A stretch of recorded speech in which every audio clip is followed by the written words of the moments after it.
Actually এখানে এসে হতাশ, আর কিছুই না। হ্যালো এভরিওয়ান, আসসালামু আলাইকুম। This is me AB Raju.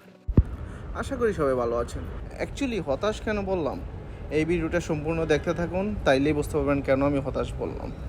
ইদানিং টিকটক, ইউটিউব এবং ফেসবুকে একটা পেজ অনেক ভাইরাল চলতেছে, তাই ওই জায়গাটায় যাওয়ার জন্য বের হয়ে যাই বিকেলের দিকে। বিকজ এটা হচ্ছে নদীর পাড়, এখানে বিকেলে এবং রাতেই ভালো লাগবে, এবং যারা যারা নদীতে গোসল করতে চান তারা আরও আগে গেলেও পারেন। অ্যাকচুয়ালি এটা হচ্ছে একজনের পার্সোনাল বাড়ি। সো কথা বলতে বলতে চলে আসছি এখানে। সো ভিডিওটা এনজয় করতে থাকুন। আজকে চলে আসছি কোথায় জানেন? আজকে আপনাদের ভাইরাল হওয়া সেই প্লেসে, দেখতে পাচ্ছেন সেই নদীর ঘাট, ওই যে দেখা যাচ্ছে। আপনাদের এই ভিউতে আজকে ঘুরাবো। আসলে প্লেসটা হচ্ছে একদম ছোট, এবং এটা একদম বন্দরের ভিতরে, অনেক ভিতরে, মিনার বাড়ির রাস্তা অনেক ভিতরে। অ্যাড্রেসটা আমি ভিডিও লাস্টে দিয়ে দেবো, আপনারা দেখে নিন, এবং আসতে খুব সহজ হবে অ্যাড্রেসটা ফলো করলে। দেখতে পাচ্ছেন এটা একটা আসলে একটা বাড়ির মতো আর কি, কাজ চলতেছে এখনো পার্কের। এটা আর কি পার্কের মতো বানাবে।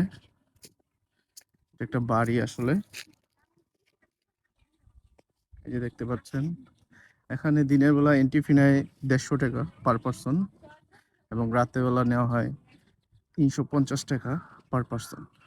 এখানে বারবিকিউর ব্যবস্থা আছে, আর অন্যান্য ফ্যাসিলিটি আছে এখানে, আসলে দেখতে পারবেন আপনারা।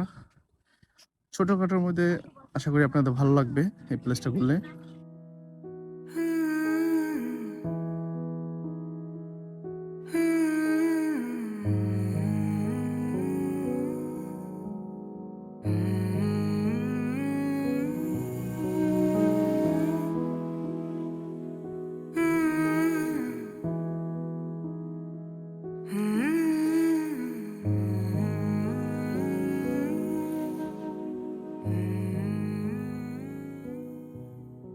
আপনারা যে কালারফুল বোটগুলো দেখতেছেন, এগুলা পার পার্সন 150 টাকা করে নেয়, এবং আপনাদের জন্য সুবিধা হবে, আপনার একটা প্যাকেজ আছে 350 টাকা। ওই প্যাকেজটা নিলে আপনারা ফ্রিতে এই বোটগুলো রাইড করতে পারবেন 1 ঘন্টা করে পার পার্সন।